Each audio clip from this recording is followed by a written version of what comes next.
When it comes to the vast, churning ocean that is webtoons, many great names have always stuck out in my mind and continue to come to mind even to this day. Names like Ha Il-kwon, Na Yun-hee, Son Jae-ho, Hwang Eung-chan, Sun Ki, I could go on forever.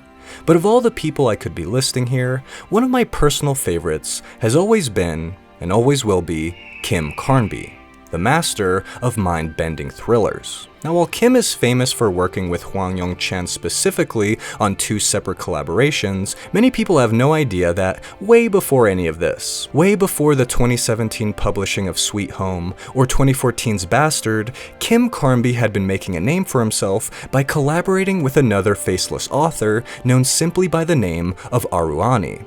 I know, mysterious, right? Even more mysterious to me, however, is how the so-called fans of this man's stories, artwork, writing, etc. always seem to leave out in their videos the fact that he had previously been a part of a 2-man webtoon group with the aforementioned Aruani. A group which, I argue, is just as good as his later collaboration, if not better.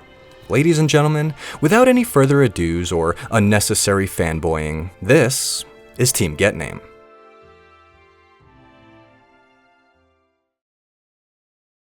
Now, most of you, if you're clicking on a manhwa video, probably have already heard of the name Kim Carnby by this point, the God Emperor of manhwa and all things webcomics. With 8 works to his name outside of Team Getname, the man's resume is just stacked with titles that all webcomic fans can agree with are nothing but top tier. Titles like Bastard, Unknown Code, Sweet Home, Last Old Man, Gorgon, Pigpen, Flawed Almighty, and the aforementioned Shotgun Boy. Of all the webcomics I just listed, only Last Old Man is a one-shot. Everything else is done in what you'd call the long script format, meaning that these series tend to be longer and therefore worth more of your time. There are many webcomic authors out there that are famous and respected, but they don't quite match up to the sheer amount of pages this guy ends up writing and making. Like I said, this guy's a machine, a mystery-riddled, psychological-inflicting, action-packed machine.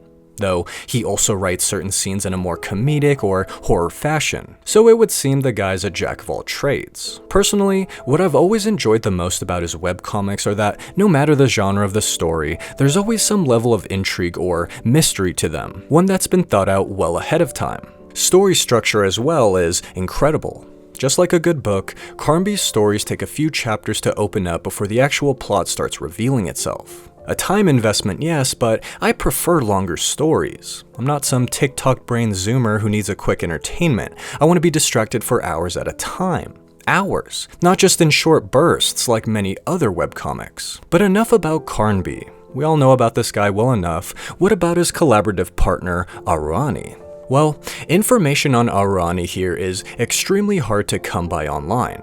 Though I've covered many faceless online artists in the past on this channel, Aruani is one that has given my search history quite the run for its money. They are extremely private, and there's nothing wrong with that. Anonymity can be a good thing. The problem, however, lies for people like me, who when doing research for this artist, kept running into mountains upon mountains of Armin and Annie fanfiction. And I would love for this to be a lie. Go ahead, type in Aruani right now and tell me what pops up.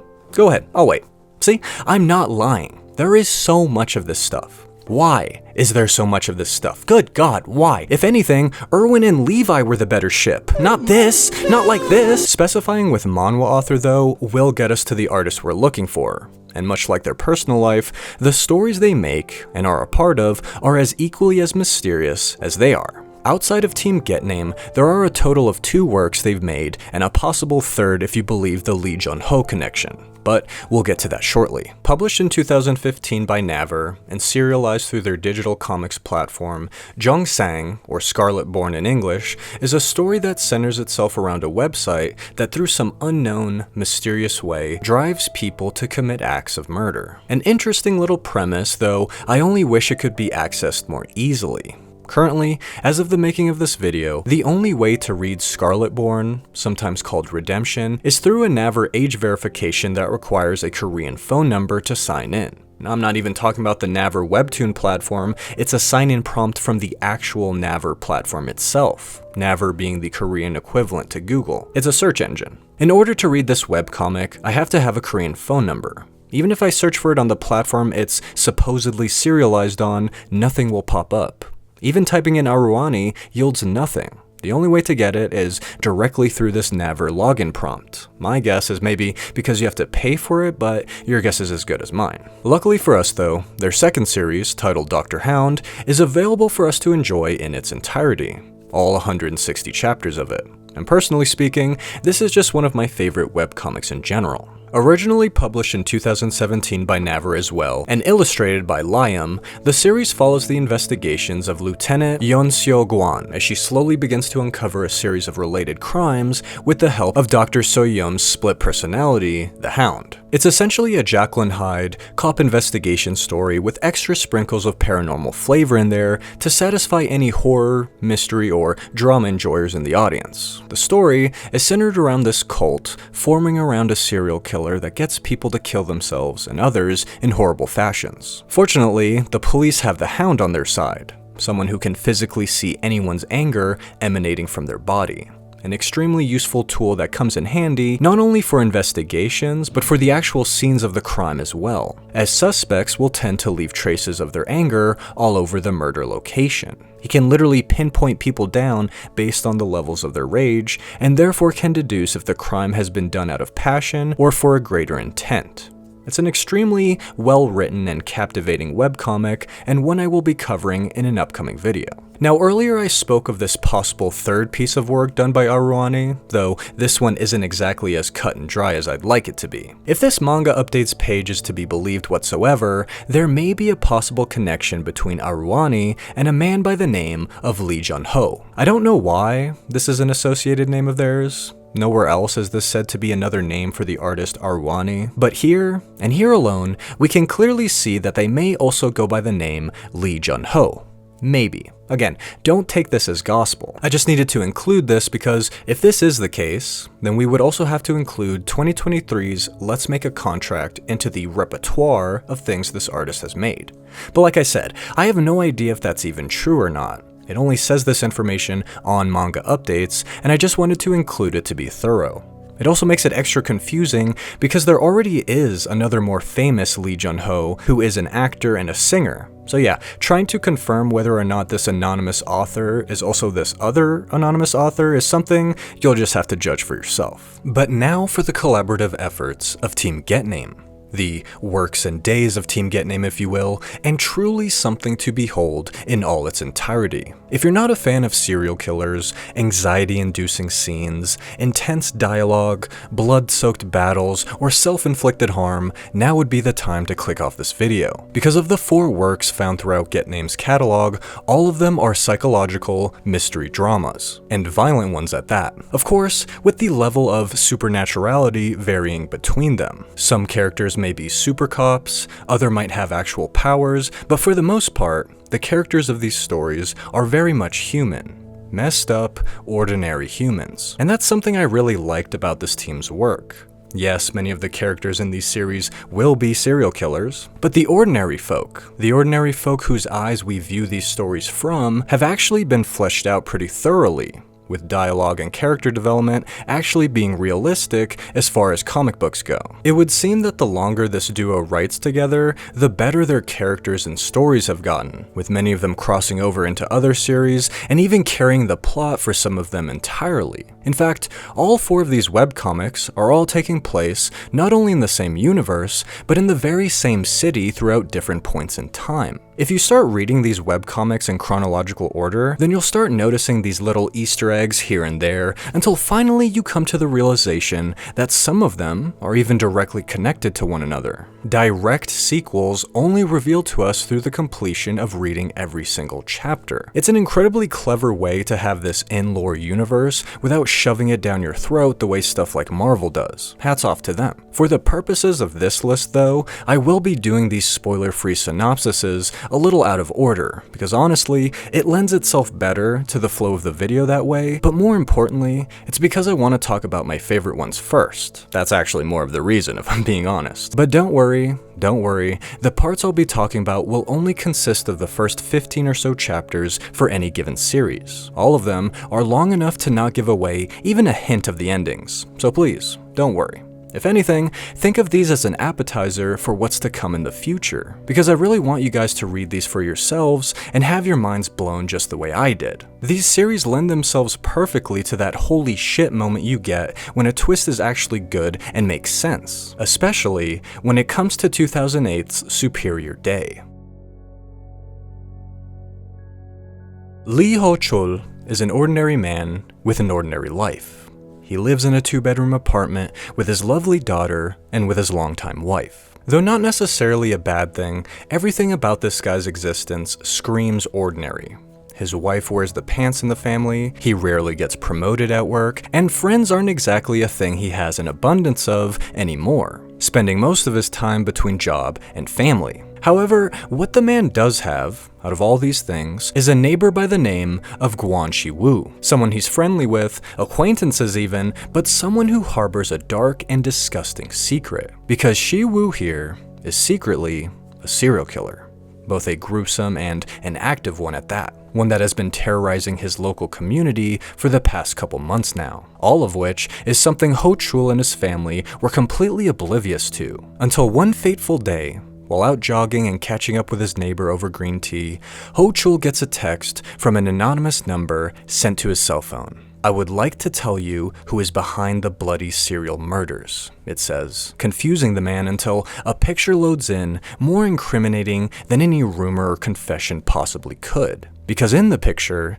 is a dissected corpse and his neighbor, Shi-woo, with the crime scene behind him appearing just as cruel as the news channels had been reporting on. Now, as much as this would do in terms of a good plot for any mystery thriller, what Superior Day ends up doing with said plot is more akin to a season of Lost or even Breaking Bad, because the story will twist and turn and then re-twist back in on itself until you are left completely stunned by the level of thought that went into making this story, depending on how much you want to suspend your disbelief, of course. For now, though, we get to follow the proceedings of this disturbing and altogether eerie discovery. And let me tell you, the man starts cracking. Badly. The way back home for Ho-chul is an incredibly difficult and torturous journey. The news of this discovery shattering his worldview entirely. His heart won't stop racing, his hands are as equally as shaky as his voice, and all the while, he wants nothing more than to return back home to the daughter he left sleeping at home. Guy thought he was going to get some exercise in peace. How could he have possibly guessed that this guy was a local, nay, the local murderer, the local serial killer? Shi-woo had always been so nice to his family, it almost didn't seem real. And what of this mystery number? Who's even texting him this info in the first place? How did they come by this info? Regardless, Ho-chul desperately wants nothing more than to return.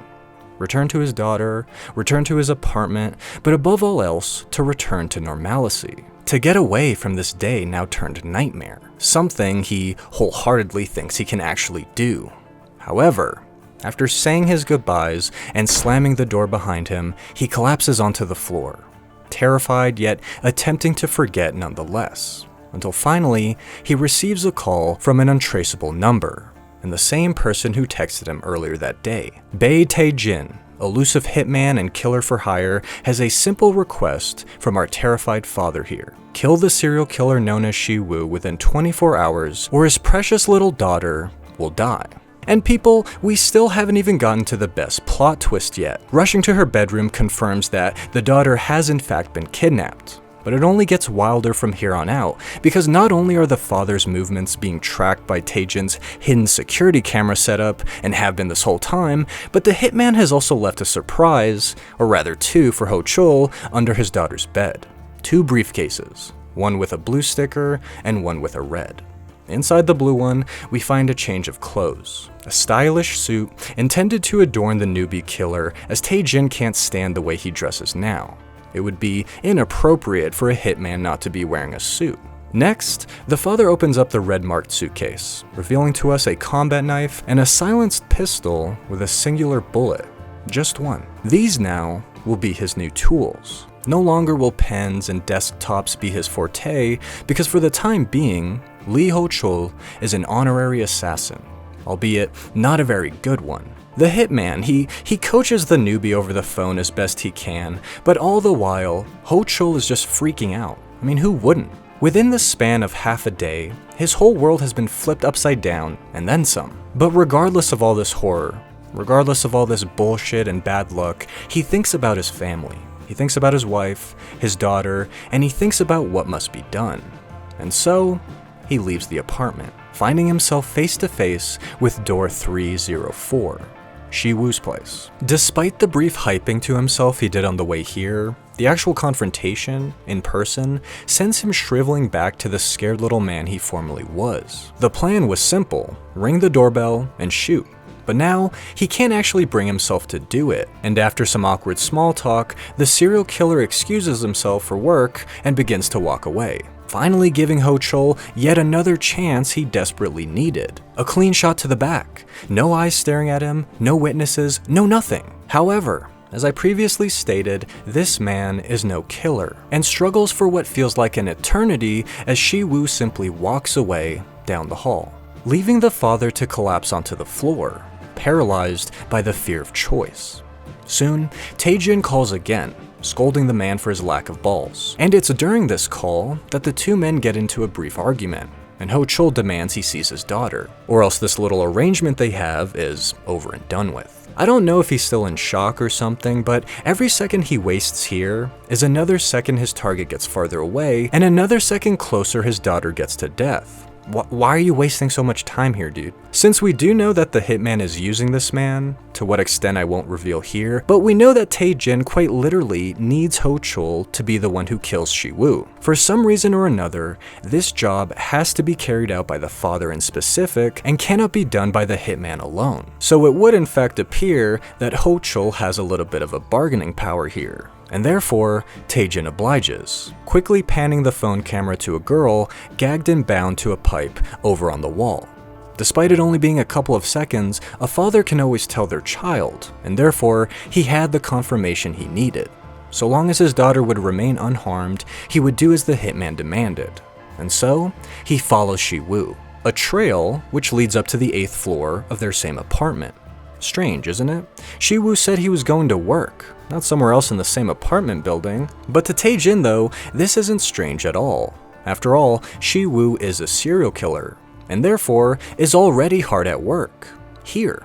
Because Ho-Chul couldn't pull the trigger, Shiwoo has moved on to his next victim, a man living on the 8th floor of their apartment building. Now, I don't know how queasy you guys get around dismemberment or blood and stuff like that, but what happens inside this apartment is beyond messed up and really drives home the fact that Shiwoo is in fact a complete psychopath. All Ho-Chul can do now is wait for the predator to be done with its prey. For monetization's sake, I can't really get into too much detail on what Shiwoo does to this man, but just know it involves lots of monologuing, painting with human blood, and the removal of a pair of feet. The whole while, Ho-Chul presses his ear to the apartment door, shocked and ashamed of what he has let happen. But as with all things in life, this too shall pass. The muffled screams stop, the sound of painting ceases, and we finally have our man's target step out of the apartment and into the hallway. Though this time, he spares no time in chasing Shiwoo down. However, as the serial killer is walking towards the elevator this time, basic instinct drives him to make a split-second decision and step into the stairwell, after which Ho-Chul runs down to find nobody. Though now, Shiwoo knows with 100% certainty that Ho-Chul is trying to kill him. Believe it or not, the twists don't end here in the slightest. With a total of 40 chapters, there is still plenty of room for more messed up stuff to happen and more secrets to be revealed. If you've already read this series or plan on reading it all the way through, please tell me what you thought in the comments below, because of all 4 of the Team Getname works, this one was hands down my favorite. It's a little more grounded, or as grounded as a webcomic can be when compared to the other works. Also, the constant plot twisting towards the end of the story is something that continues to bring me back to this webcomic and read it all over again. I don't know, I just really liked it. Also, tell me the hitman doesn't look a little bit like a Korean Rick, like from Rick and Morty? It's the hair, man, the hair. How did you think drawing the hair this way was gonna save you from the comparison? But it's not something that breaks the story, so it's not really an issue to me. Currently, Superior Day has been adapted into an 8-episode TV show that's available on Amazon, as well as Rakuten Viki. If you're not too interested in reading the webcomic, then maybe the show can offer you something the still images can't. And to my complete surprise, most of these Team Getname series have been turned into TV shows already, like 2010's Melo Holic, for example. For as long as Yoo Yun-ho could remember, his life had always been a very lonely, quiet, albeit supernatural one that often left the 29-year-old literature teacher keeping people at a distance, though through no fault of his own. You see, Yun-ho has a very special gift, a boon if you will, though he himself would liken it more to a curse, a supernatural ability that allows him to read people's minds through skin contact alone. Now while yes, this lower form of telepathy is incredibly useful and could even be used to profit somehow, it does come with the small caveat of direct touch. He can't just read someone's mind from across the street. He would have to somehow run over there and touch them, like with his hands specifically, to be able to hear what they're thinking. And because of this ability, he's always been able to tell if people liked him or actually wanted to spend time with him, which was less often than not, to say the least. Chiefly because he feels the constant need to find the perfect partner, the perfect woman. With the ability to read minds, he's simply become too picky. And in turn, the guy's become sort of an incel type, proclaiming there to be no such thing as true love and all that. His mental barrier's just too damn high for any fair maiden to see over, let alone climb. Enter Ma Kang-jun, the gym teacher working at the same school as our boy Yun-ho here. The way these two meet is just perfect, showing us a more comedic side to Team Getname, as well as demonstrating the most bro way of making friends with someone ever thought possible. While on a blind date with a stuck-up, uptown, are you gonna pay my bills type, Yun-ho ends up cutting things short. Due to the whole thought reading thing and her intentions being more superficial than anything else, he decides to end the date there and then with a cold speech about expectations and desires. But not before seeing a man beside him being slapped in the face by his date before she storms out of the cafe. This man was Kang-jun. Someone who just minutes ago was nothing more than a work acquaintance would now become Yun-ho's one and only friend. And this is because right after Kang-jun is slapped in the face, Yun-ho turns around to his date to receive a slap of his own, thus bonding over the whole date fiasco the two went through and solidifying their friendship over sore faces and cold soju. Well, years would pass after this encounter, and despite gaining a new friend, Yun-ho was never able to gain a girlfriend, a partner, someone he can spend his days with. Something he says to himself he doesn't want, but both us as the audience and Kang-jun as his best friend know this to be a complete lie. For there isn't a person alive, save psychopaths maybe, that don't long for the touch and companionship of another human, to have someone to love. And this brings us to Yun-ho's strange encounter in the park. One ordinary day, a day as normal as any other, as Yun-ho walks through the city in disgust at all the White Day celebrations and starry-eyed lovers, after a while, he decides to take a break at a bench somewhere in a local park. Something he normally doesn't do on his way home, but today has decided to do just that for shits and giggles. It's a lovely day after all. No reason not to enjoy a sunset as lovely as... He gets shit on. After sitting there for like 5 minutes, a pigeon proceeds to shit on the man, and passersby from all around were there to witness it, laughing even. This even includes a girl sitting on the bench right beside him, or at least it would seem. In a foolish oversight, mainly due to his selfish persona, he misinterpreted this random girl on the bench as laughing at him, when the whole time she was actually crying. To herself. All alone until Yun-ho decided to tell her to just go and laugh already, thinking it was over his misfortune. Here we are introduced to Chu Ji-yoon, and he offers her a handkerchief as the makeup from her eyes have begun to smear from all the tears. Though by offering it now, he accidentally touches her hand, and we discover a secret that shakes Yun-ho down to his core. This woman, sitting beside him right here, was in a downward spiral of depression, and though it didn't show outwardly, nor physically in her face or demeanor, she wanted nothing more than to simply end her existence. The next day, after spending some time with Kang-jun, Yun-ho talks things over with him and asks for advice on what to do next. Aside from the gym teacher and himself, of course, no one else knows of his special telepathic powers. So he can't just tell the lady he wants to cheer her up and make her feel better. A, she wouldn't believe that he can read minds, and B, it would only make him look crazy even if he did try to convince her. In the end, Kangjun just tells him to go back to the park bench, see if she shows up again, and just ask her for yourself, which he does. He goes back to the same bench, at the same park, and sees the depressed lady from the day before sitting there all the same. After the most awkward attempt at telepathy I've ever seen, and just awkward communication in general, we finally come to learn that yes, this lady is in fact depressed, but it's not for no reason. The spot she's sitting on, this bench beneath her, is the same spot where she and her boyfriend had first met. And ever since his passing 2 years ago, she returns to this spot to think about him, unable to let go of his memory, unable to move on, and therefore unable to live. Though never married, the love they shared together was enough to keep her grieving for 2 whole years. Something friends and family wanted her to stop and simply get over, but to Ji-yoon, she couldn't get over it, and still hasn't gotten over it, leading her to long for an end to this self-reproachable existence. Of course, she doesn't say that last bit, but Yun-ho knows it to be true all the same. And so, the two part ways again, a second time, unknowing if they would ever see each other again. Now the following day, while at school, the two friends are seen arguing about the same thing they always argue about, love. We all know how Yun-ho hates the very concept of it, but Kang-jun here lays down some much needed wisdom, as he's much more experienced with women than our telepathic homie. To boil down the advice, it all comes to the fact that no one person is perfect, and no amount of waiting for the perfect angel to fall into your lap is going to make finding a woman any easier.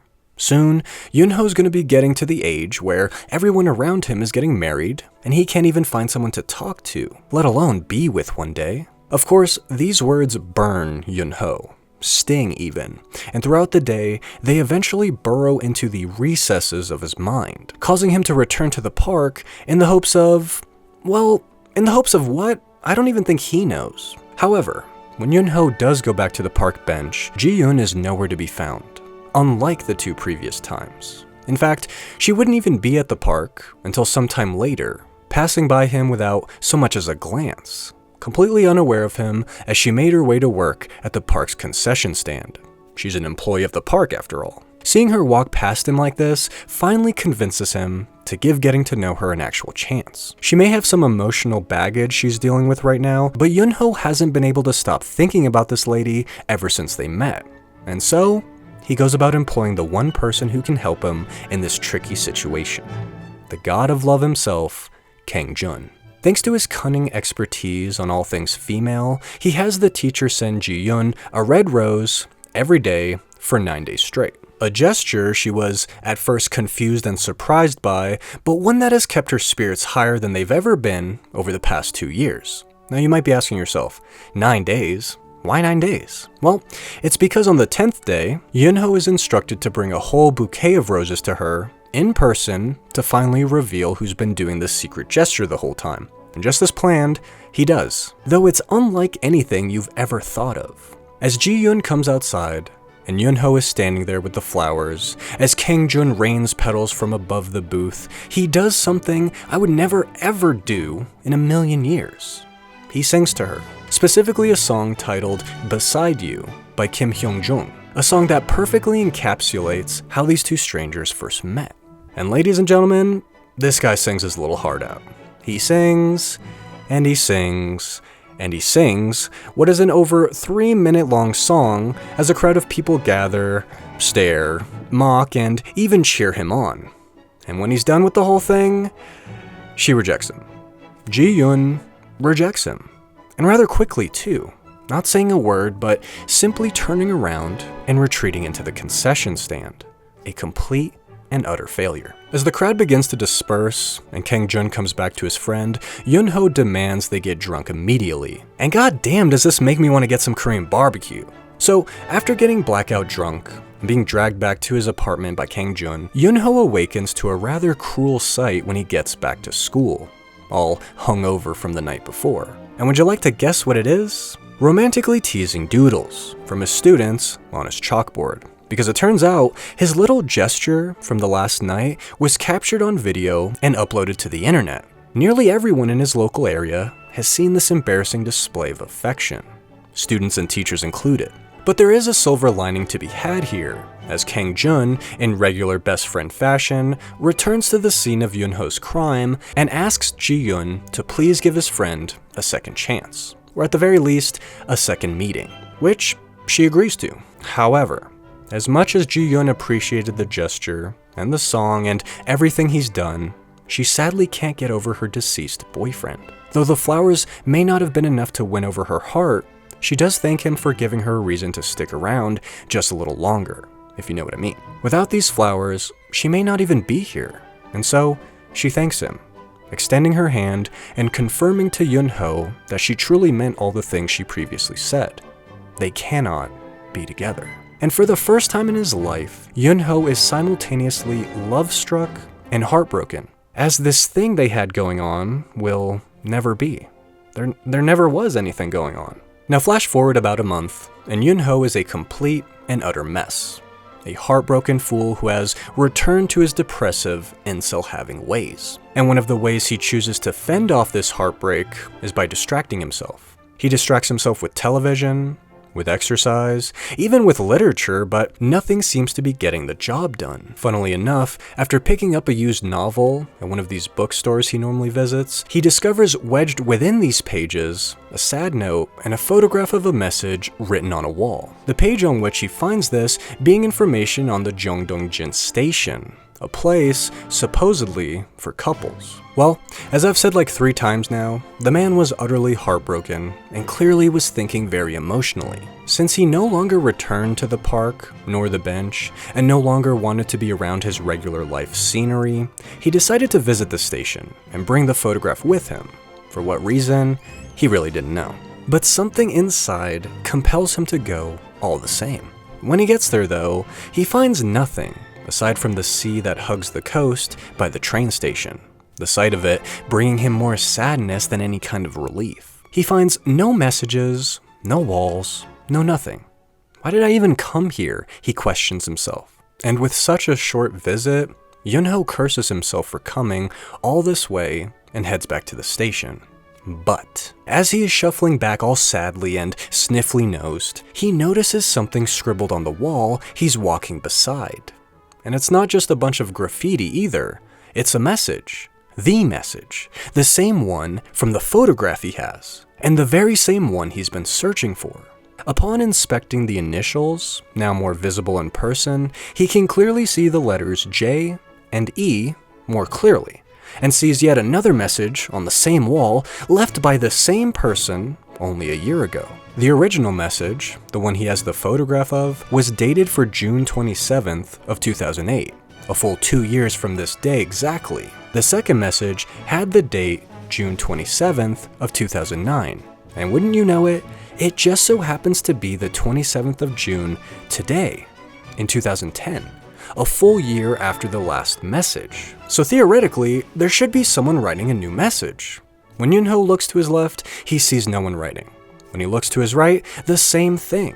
No one is returning to write another one of these messages. Naturally, he just brushes off this whole situation, wondering just what he was expecting to find out of following pictures from random books. And then he turns around to find Ji-yoon standing there with nothing but a marker. She is the one leaving the messages. J-E standing for Ji-yoon. Shocked, Yunho raises the picture to her and tells her he thought someone was calling him here, through the picture, for help. And so he asks her, "Can I help you?" The chapter ends with Ji-yoon leaving one more message written on the wall, her final goodbye to the man who unexpectedly left her 2 years ago. It reads, "I will now let you go." Fucking goosebumps, people. When I got done reading this thing, I just had to stand up and start applauding my computer screen like a damn seal or something. And it only gets more complicated and convoluted as the story progresses. But hey, that's Team Getname for you.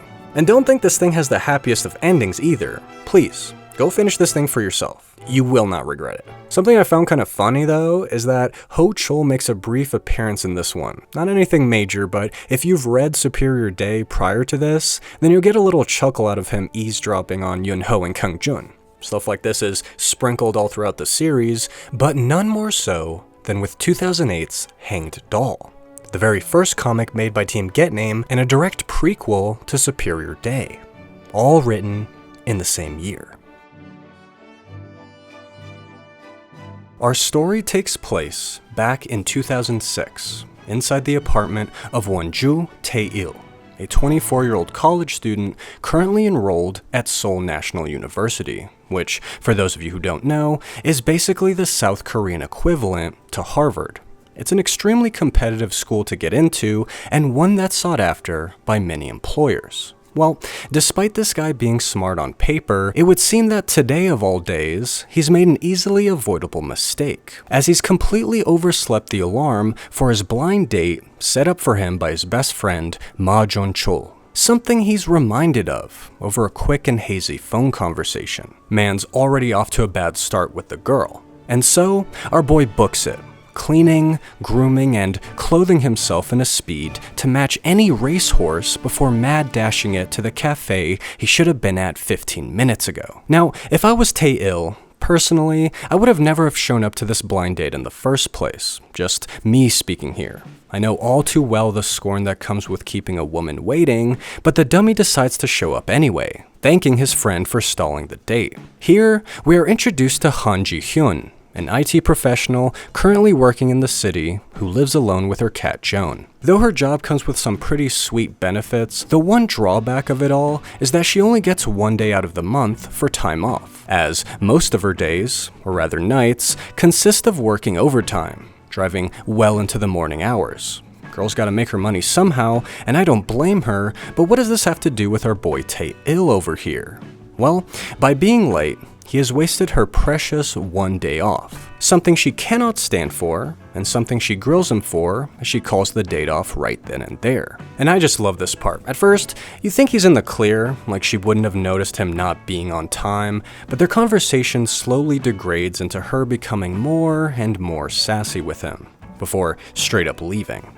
However, as Ji-hyun leaves, staring him down with icy daggers, she does decide to drop her number, leaving a possible redemption arc right there on the table.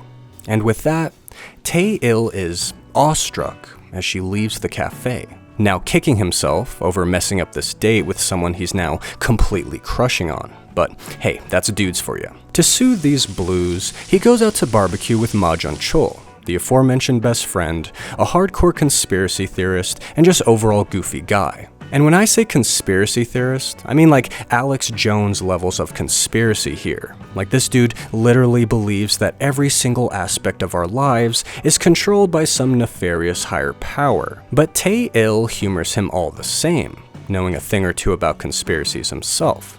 You can tell the two really bonded over growing up with similar hobbies and interests. It's just now, Jun-chul still believes in those conspiracies, and then some. Something he's taken from childhood has now become a sort of obsession, even forming his own club about them, one which Tae-il always turns down when being invited to. Anyway, as the two friends eat, drink, and continue talking about nothing in particular, they have their meal interrupted by one Pyeon Pan-soo, an amateur boxer training at a local club. Apparently, the guy just couldn't stand the two of them bragging about school accomplishments and just literally proceeds to come up to their table and tell them to keep it down. Like he just calls them nerds and tells them to shut the fuck up. This only escalates things though, as Jun-chul tries to imitate human behavior as best he can, which is only met with an invitation for a whoop-ass. Now, as the three gentlemen start taking things outside, Tae-il's vision slowly begins to wobble and fade as he passes out before ever making it outside, before then immediately waking up in his apartment the very next day. No bruises, no scratches, no nothing. In fact, he can't even remember a single thing after the boxer called them out to fight. A full 12 hours, just poof, gone. Later that morning, when Tae-il gets back to school, the boxer and his friend are still seen having an argument just like the night before, as if they had been plucked out of time and placed here the very next day. But the strangeness doesn't end here, because just like Tae-il, both Jun-chul and Pan-soo passed out directly after walking outside the barbecue place. both have no memory of what occurred next, but more importantly, they both woke up with this strange red card in their pocket. An image of a hanged doll with a message on the back reading, "Where does your memory begin?"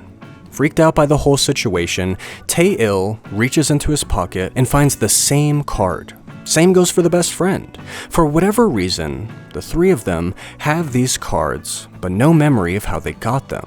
Our story then rewinds a little bit, back to the perspective of Ji-hyun, and what she got up to after leaving Tae-il and after leaving the cafe. So, choosing to cheer herself up, she went straight to the boutique Mirage, a cozy little jewelry store run by a middle-aged man she's acquaintances with who's still in touch with his youthful side. I mean, just look at this guy. As she peruses through the accessories though, he shows her a necklace that recently just came in, bragging about how the craftsmanship is top-notch. And wouldn't you know it, it's a necklace of a doll being hanged. Of course, she buys it almost immediately, and as she's leaving the store, her vision fades, suddenly waking up at 2 a.m. the next morning. A full 12 hours later, she too now possessing one of those creepy red cards. All morning, she spends researching what the 5 words on the back could refer to. Where does your memory begin? She starts going through her journal, tries to do some internet sleuthing, but nothing comes up with any sort of hint as to what this card is and what the phrase on the back means. Stumped on what to do next, she calls Jun-chul, seeing as he was the last friend she hung out with, and he's known for making elaborate puzzles like this. But calling doesn't answer any questions, discovering she is not alone when it comes to the whole memory loss red card situation. And so, the 4 of them meet up again at the Cafe Knoll. Here, they piece together their stories one by one by one, carefully going over the events of the last day. But nothing's out of the ordinary. The 4 of them haven't done anything that would warrant a sudden blackout. Even at barbecue, they didn't drink so heavy that they just would pass out. That wouldn't happen. And what's more is that these cards, despite being freaky as all hell, seem to be calling to them, mocking them even. And that's when the pieces slowly start falling into place. One at a time, they slowly go over their first memories, beginning with Jun-chul. For him, it was Time Tracks, a science fiction TV action series that was one of the earliest memories he could think of. Before that, it was all just a blur. For Pan-soo, it was a memory from the 5th grade, a time where he covered for a girl who was secretly hiding milk in her backpack, the incident of which caused him to be hospitalized. How could he ever forget? Then, for Ji-hyun, it was the Sungsu Bridge disaster, a real-life event that tragically stole the lives of 32 people while injuring another 17 more, was her first memory. She remembers it clear as day since the TV would show nothing else besides the news coverage for the rest of the evening, only later discovering the true horrors of what happened that day. And finally, for Tae-il, it was the coverage of the Chi-jeon family being arrested that was his first memory. The Chi-jeon family being a cannibalistic gang that hated and murdered the rich. The coverage of the news of their arrests occurred the same year as the bridge incident, as well as the same year Time Tracks was airing, as well as the same year that Pan-soo got sent to the hospital. And wouldn't you know, they all happened to occur in the year 1994. For some reason or another, all 4 of them have their first memories taking place in the same year. And somebody, or maybe even something, knows this. And it knew this without them even knowing it. Of course, this freaks the fuck out of all of them. But what's more freaky than all this is that the waitress for this cafe found a note taped to the front door earlier this morning instructing her to give this envelope to 4 individuals matching their exact description. Inside the envelope is another hanged doll card, and outside the cafe, men in suits gather and watch the 4 kids inside. For what purpose? Well, you'll just have to find out for yourselves, as the plot twists and turns into a story you never thought was gonna be told. Now, I know I said Superior Day was my favorite work by Team Getname, but god damn does this one come close. Superior Day was a nice 40 chapters you can binge in one sitting, but Hanged Doll, man, Hanged Doll leaves you with nothing but questions and mystery. Some of the questions do end up being answered, and the twists in the series are by far some of the crazier ones made by Team Getname, but ultimately, it is incomplete, as Hangdal is supposed to have a follow-up series called Punishment that is supposed to bridge the gap between the events of this series and Superior Day. And Melo Holic to some degree, but the story of Superior Day specifically is directly influenced by a character that first pops up in this one series. And for those of you who know, holy shit man, what a reveal. Wax Doll and the other serial killers, man, you just have to read this series for yourself. All of them. They are beyond insane and well thought out. They're all connected, so you have to read them all. A little bit of a warning though, the first 8 chapters of Hangdal are translated well, but the remaining 62 chapters unfortunately have the syntax of a 3rd grader.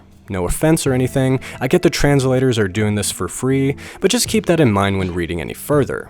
Still though, the story is worth the struggle. It's that good. But yeah, we can all expect the second part of this story to come out sometime in the near future. So just keep an eye out for Punishment. And that finally brings us to the last Team Getname work, though it is Team Getname in name and name alone. I'm of course talking about 2011's City of the Dead Sorcerer.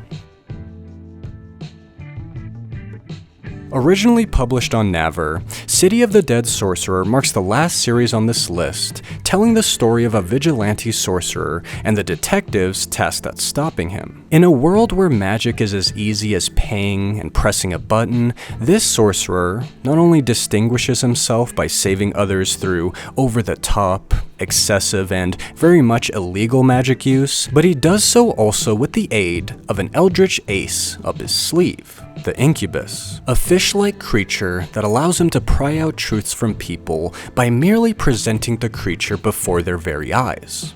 In doing so, they become blind to the creature, and in turn, blind to the sorcerer. This magic then blinds the witness's heart and allows the being to penetrate deep within the unconscious mind, thus allowing any and all secrets to be lifted from anyone's mind, and completely wiping their memory clean of the encounter and the incubus altogether. The one drawback to this ability, however, comes in the form of danger to the user. If the sorcerer were to ever look behind him, at the incubus, then the same fate would fall upon him, wiping his mind of its existence, and presumably losing the ability to ever use it again. And what's more, if he were ever to reply to it, because of course this eldritch monstrosity can talk, if he replies to it, then another version of himself will be formed in this universe, seeing as the incubus is another him, that's to say, another form of the user, then it will take on the form, if they reply to it, and come to kill him. So basically just pretend it's not even there, because if you talk to it, it turns into a clone of you and you're done for. And that's as far as I'm going with the synopsis for this stories, because technically, it's not a Team Getname work entirely. Guys, if you want a long-running series that combines future sci-fi tech with fantasy magic, then City of the Dead Sorcerer will be right up your alley.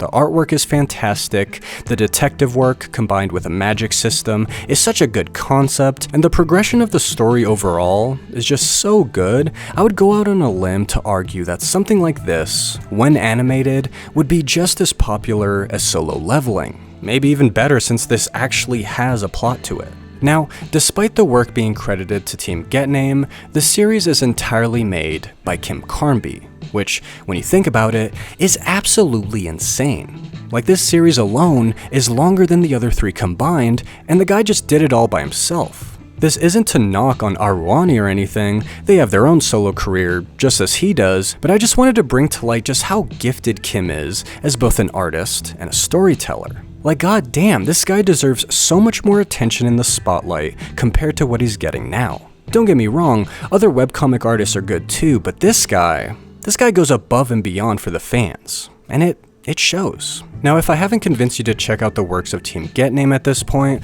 then I don't know what to say.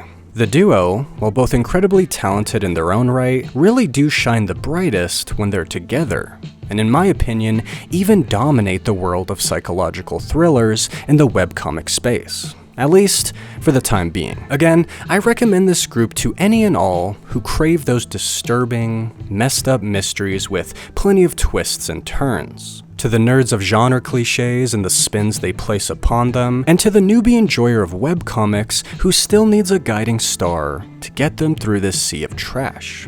This one's for you. As always, links for the socials are down in the description, and until next time guys, I'll see you then.